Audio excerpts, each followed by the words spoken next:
The third generation Honda Jazz launched in 2015 with a 1.3 litre petrol engine, which was, to put it mildly, a bit sluggish. But 3 years on and the hatchback has been given a facelift, this new sporty trim and a more powerful 1.5 litre engine. The exterior has changed as well. Honda's new grille has been added and the car has been made to look slightly more aggressive, if you can call it that, with touches like this new front sculpted bumper. The new 1.5 litre engine should give this car a bit of a pulse, but before we take its measure, we should look at what makes the Jazz so special in the small car class, and that is its unparalleled practicality.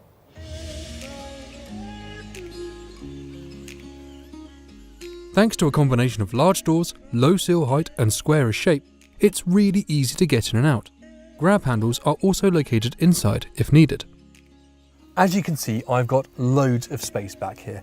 I'm 6 foot tall, driver's seat is set up for me, and as you can see, I've got a decent amount of headspace and loads of leg space. Now, we have lab tested this car. If you want to find out just how much space we've really got in the Jazz and how it compares against key rivals, head to our in-depth review online. Most small cars have an average boot space of around 245 litres up to the parcel shelf, but the Jazz has always excelled in this area, and the boot is huge for this class of car. Fold down the rear seats and you have a veritable chasm of loading space, at which we ignore silly nooks and crannies and just measure the useful space a car has to offer. Head to our online review of the Jazz to find out what that was for this car and whether it really is class leading or not. Honda's party trick is the magic seat system, kind of like seating in a cinema. The bit you sit on can be folded up, creating this large volume of space that you can use to store bulky items separately from the boot. Around the car you'll find lots of cubby holes to store all your various bits and bobs. My personal favourite is the driver's side cup holder. It's perfect for a coffee on the go, and its position means there's no reason to take your eyes off the road.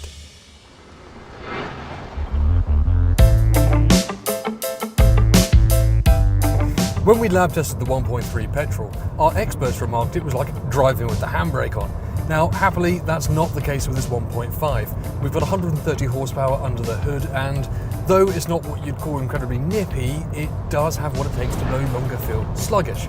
However, in order to coax the best performance out of the car, you are going to have to rev the engine quite hard, and not to stereotype, but that's probably not going to appeal to a lot of Jazz owners. One problem with this engine is that it is a bit noisy.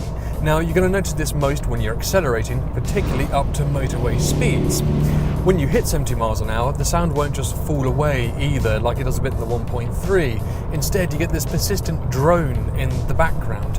Now, you're also going to get a bit of wind noise when you're traveling at 70 miles an hour, making it quite a noisy car to be in, and that's something to consider if you do a lot of long journeys. Changing gear in the manual version of the Jazz requires some finesse thanks to the clutch's sharp biting point. If you'd rather avoid the hassle, both the 1.3 and the 1.5 engines are available with a CVT automatic gearbox.